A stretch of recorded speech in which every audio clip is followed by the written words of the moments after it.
Cut off merit गट ब चा किती लागेल हे जाणून घेऊन आपल्याला काय समजून घ्यायचं आहे. मेन्सचा अभ्यास करू की पूर्वचा अभ्यास करू की अभ्यास बंद करू.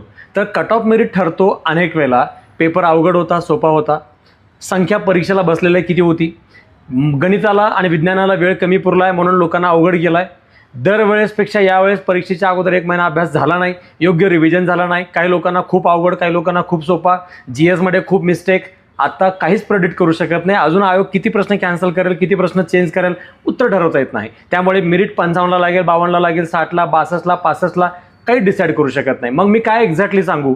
एक्झॅक्टली हे सांगायचं आहे तुम्हाला की तुम्ही जर नेक्स्ट इयरचा अटेम्प्ट देणार आहात तर तुम्हाला आत्ता 2-2.5 महिने मेन्सचा अभ्यास करायचा आहे. जर तुम्हाला प्री पास झालं तर मेन्सचाच अभ्यास करायचा आहे, तरी पण आत्ता पुढचे 2.5 महिने मेन्सचाच अभ्यास करावा लागणार आहे.